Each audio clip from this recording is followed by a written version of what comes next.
warahmatullahi wabarakatuh. Halo semuanya, perkenalkan kami dari kelompok 7. Di sini kami akan membahas mengenai materi neraca pembayaran internasional dan cara menyeimbangkan neraca pembayaran. Video ini dibuat untuk memenuhi tugas mata kuliah Ekonomi Internasional. Dan sebelum lanjut ke materi, izinkan kami memperkenalkan diri terlebih dahulu. Bersama saya Fadil Asari dengan NIM 34022401440. Dan di sebelah kanan saya ada Indah Siti Nursahida dengan NIM 34022400107. Dan di sebelah kiri saya ada Laila Oktavia Azara dengan NIM 34022400087. Teman-teman, ada yang tahu nggak sih apa itu neraca pembayaran internasional? Seperti yang kita ketahui, neraca pembayaran internasional itu adalah catatan sistematis yang mencatat seluruh transaksi ekonomi antara suatu negara dengan negara lain dalam periode tertentu, biasanya 1 tahun. Transaksi yang dicatat meliputi kegiatan ekspor dan impor barang, jasa, aliran modal, hingga pembayaran dan penerimaan dari luar negeri. Dengan neraca pembayaran ini, pemerintah dapat mengetahui kondisi ekonomi suatu negara dalam hubungan internasional. Selanjutnya, kita akan membahas pengertian neraca pembayaran internasional menurut para ahli. Untuk yang pertama, yaitu menurut Dwasa tahun 2000. Neraca pembayaran internasional didefinisikan sebagai suatu catatan atau ikhtisar yang tersusun secara sistematis tentang semua transaksi-transaksi ekonomi luar negeri yang diadakan oleh penduduk suatu negara dalam kurun waktu 1 tahun. Lalu untuk yang kedua, menurut International Monetary Fund atau IMF, neraca pembayaran merupakan laporan statistik yang merangkum seluruh transaksi ekonomi suatu negara dengan dunia internasional. Adapun tujuan dan manfaat neraca pembayaran internasional secara umum, yaitu yang pertama, mengetahui posisi keuangan internasional suatu negara. Yang kedua, menjadi dasar dalam pengambilan kebijakan ekonomi dan moneter. Yang ketiga, menilai kemampuan negara dalam membayar kewajiban luar negeri. Dan yang terakhir, mengetahui perkembangan hubungan ekonomi internasional. Selanjutnya yaitu manfaat neraca pembayaran internasional. Yang pertama yaitu untuk membukukan seluruh transaksi ekonomi internasional. Dan yang kedua untuk mengetahui struktur dan komposisi transaksi ekonomi internasional.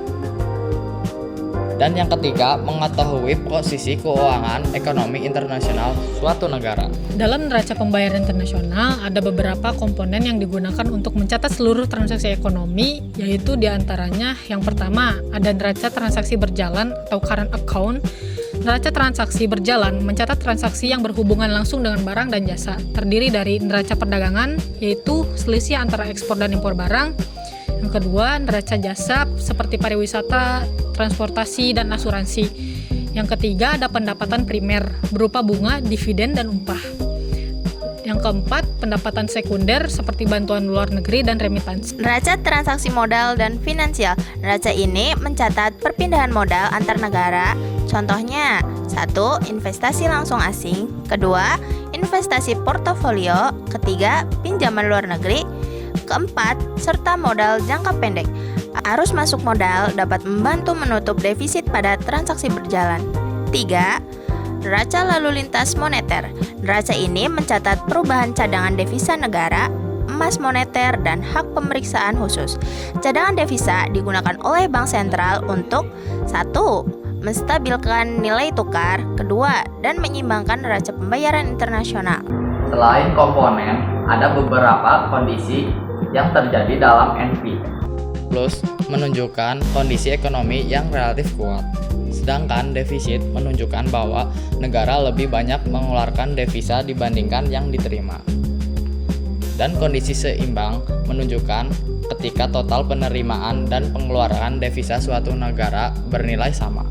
Dalam praktiknya, neraca pembayaran suatu negara tidak selalu berada dalam kondisi seimbang. Apabila suatu negara mengalami defisit neraca pembayaran, pemerintah dapat melakukan beberapa cara untuk menyeimbangkannya. Cara menyeimbangkan neraca pembayaran internasional. Jika suatu negara mengalami defisit neraca pembayaran, maka dapat dilakukan beberapa kebijakan berikut. Satu, kebijakan moneter. Bank sentral dapat menaikkan suku bunga untuk menarik modal asing dan mengendalikan jumlah uang beredar. Yang kedua, kebijakan fiskal. Pemerintah dapat mengurangi pengeluaran negara atau menaikkan pajak agar impor berkurang. Yang ketiga, kebijakan perdagangan. Dilakukan dengan mendorong ekspor dan membatasi impor melalui tarif atau kuota. Dan yang keempat, ada devaluasi mata uang, yaitu menurunkan nilai mata uang agar ekspor menjadi lebih murah dan impor lebih mahal. Yang kelima, penggunaan cadangan devisa. Cadangan devisa digunakan untuk menutup defisit sementara. Yang keenam, penarikan modal asing dengan mendorong investasi asing dan pinjaman luar negeri. Kesimpulannya, neraca pembayaran internasional merupakan catatan bukti yang menggambarkan seluruh transaksi ekonomi suatu negara dengan dunia internasional. Melalui neraca pembayaran, pemerintah dapat menilai kondisi ekonomi nasional serta menentukan kebijakan yang tepat. Demikian penjelasan yang dapat kami sampaikan. Semoga materi video ini dapat bermanfaat dan menambah pemahaman kita bersama. Jangan lupa like, komen, dan subscribe. Ada menurut Devaluasi dari sini. Dari sini.